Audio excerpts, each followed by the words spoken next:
Did you know that non-communicable diseases like cancer, diabetes, cardiovascular diseases, Alzheimer's and others are responsible for 70% of all deaths globally? 40 million people are killed by something we can to a large extent prevent. Most of us want to live longer, feel good, feel healthy and be strong. Although most of us want this lifestyle, not many of us succeed to truly live it. Maybe you have noticed that most of us live in the world of abundance. We can enjoy a heated home, a fridge full of food from all over the world, and 2 cars in the garage. So how come that the number of NCD has increased in past 10 years? There are many factors. One of them is certainly the way we eat. Talking about food diet is like 12 blind people describing a pink elephant. Eating got so complicated. There are thousands of books out there on this topic. That's why I'm not gonna talk about food. Rather, I'm gonna talk about no food. In particular, eating maximum 1 meal a day. Let's start with why. There are many studies out there. List of studies are in the description below this video, that show why eating 1 meal a day may be very beneficial for our health and why it can extend our life.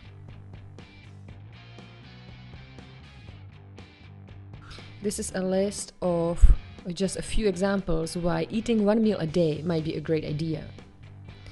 You know, it's not really natural for humans to eat 3 or more meals a day. Eating 3 or more meals a day is a result of our society, culture, and the pressure of food industry. When we lived in a hunter-gathered culture, we didn't store food in a freezer to eat so often during a day. We stayed without food for an extended period of time. We didn't even eat every day.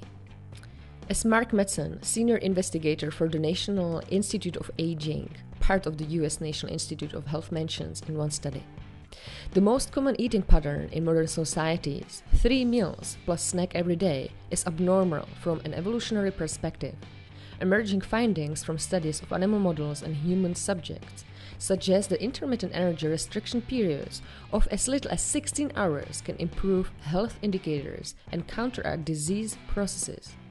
The mechanism involved a metabolic shift to fat metabolism and ketone production and stimulation of adaptive cellular stress responses that prevent and repair the molecular damage. So let's have a look closely to the first reason, the weight loss. Be careful here, it's not a muscle loss. So, glycogen stores and weight loss. Every time you eat a meal, the energy goes into your liver and it's stored in the form of glycogen. And it takes about 10 to 12 hours before you deplete the glycogen stores in your liver.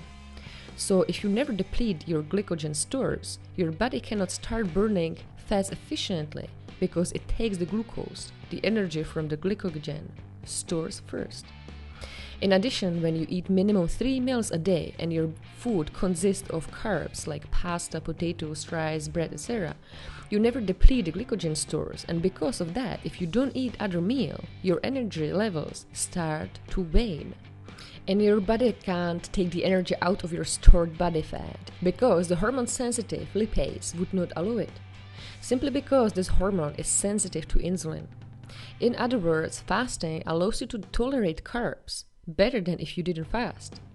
Studies show that after periods of fasting, insulin becomes more effective in telling cells to take up glucose from your blood. So you will get really hungry and the need for food will be much higher compared to when you eat only 1 meal a day that is high in the right nutrients. I'm not saying that carbs are bad.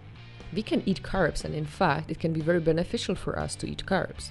The question is how much carbs and in what periods we should eat.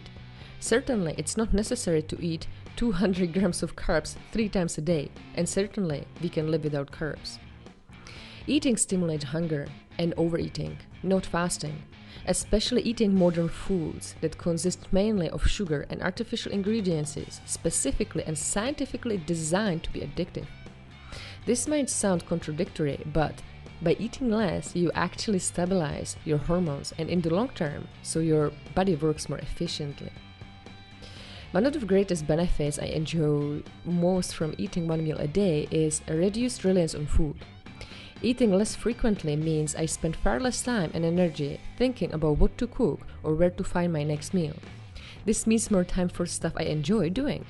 It's a very liberating feeling. But the common mistakes people do is that they eat binging food after they fast. When you don't eat for some period of time, your body needs to get the right nutrients and minerals out of the one meal you give it to it. If you eat hamburgers, fries, and Coke, then fasting can do more harm than good to you. If you have a bad diet, your hunger is then a victim to glucose and insulin levels that surge and crash throughout the day. You're not control of your food. Your food is in control of you.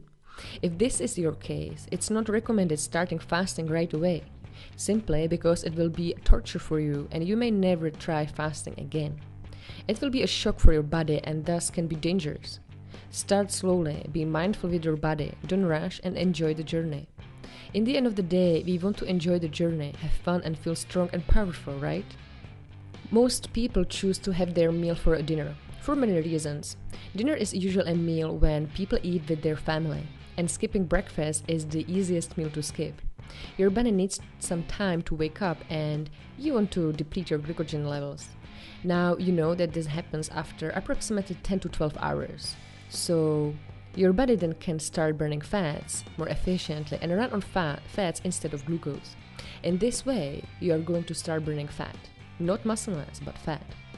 So the key point here is eating one meal a day resets and reduces hunger, and this leads to weight loss. Eating unhealthy foods and eating more frequently increases hunger, and this leads to obesity. Now let's have a look at the muscle mass. Individuals who overexercise and don't give their body a proper rest and quality sleep eventually break down muscle. Same holds for those who underestimate their nutrition. Extreme diets promote breaking down your muscle, which can lead to slower metabolism and fat gain. Also, if you sit behind your computer the entire day while being on fasting, this can also break down your muscle. You need to move a little bit. Lastly, when you are under a chronic stress and apply fasting in your life, this can too break down your muscle mass. So, when you do exercise and don't sit all day, when you give yourself a proper rest and eat healthy food, fasting can be a very great experience for you without losing a muscle mass. When we go back to nature and back to times when we lived in hunter-gatherer society, we see that our primal ancestors were lean and muscular. Our bodies are designed to preserve and protect muscle in times of fasting. That is a main reason why fasting actually stimulates the release of growth hormone. We had to be ready to hunt and fight. Breaking down muscle for energy is the very last thing your body wants to do, so it will leave it as a last option. Look at the athletes and bodybuilders. There are more and more people who apply intermittent fasting, one meal a day, or even prolonged fasting to achieve best results. I ran long distances, practice yoga and kendo, travel, ran small businesses, and I really don't like energy while being on fasting. It's the other way around. When I'm on fasting, I feel powerful, strong, and healthy. Of course, there are days when I feel miserable, unhealthy, and weak. But that is mainly because I underestimate either my sleep, nutrition, or other factors in my life. If you hack your sleep, your body will be able to promote more of growth hormone that is important for your muscle growth. So the key point here is eating one meal a day protects your muscle mass rather than breaking it down. But be sure you don't overexercise, have a proper rest, and eat the right nutrients. Now let's have a look at the ketone bodies. So once you deplete the glycogen stores in your liver, then you start burning fats, and you produce ketone bodies. Ketone bodies are very good for your brain and body. This is simply another source of energy in your body that is more stable than glucose and it's more efficient. The energy that comes from burning your body fat in the form of ketone bodies. Ketone bodies are produced by the liver from fatty acids to produce energy.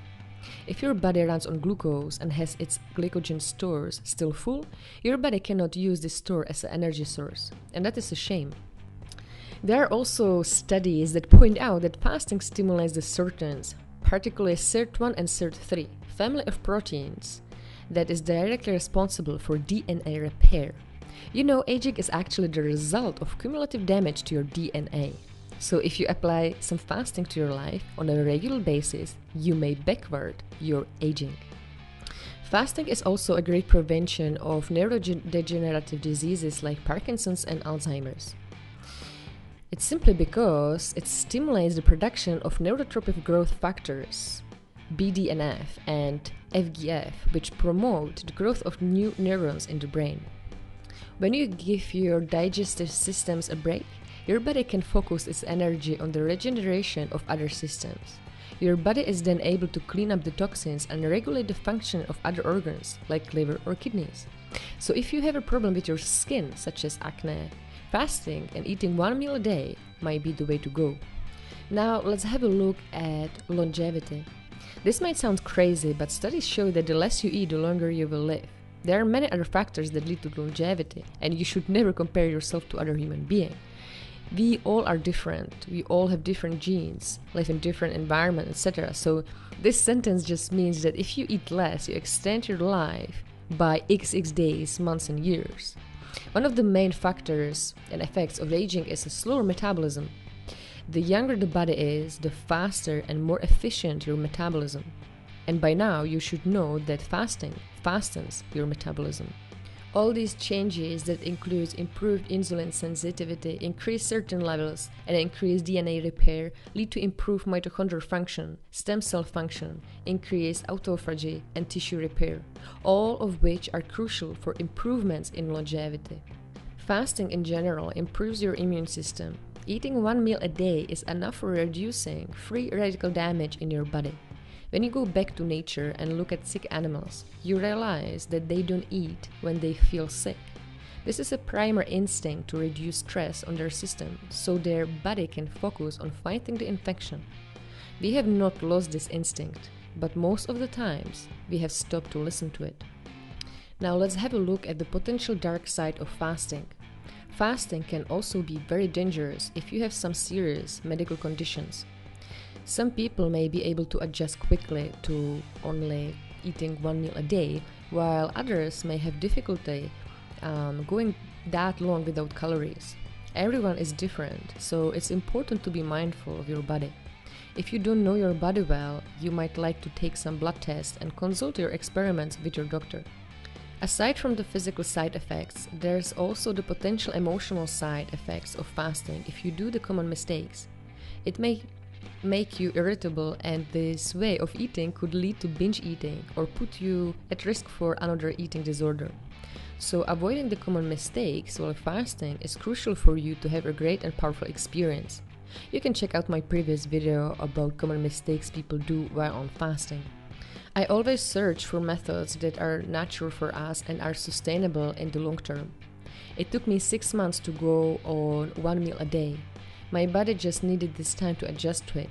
I used to be very addicted to sugar. Eating one meal a day really helped me to reset my eating habits.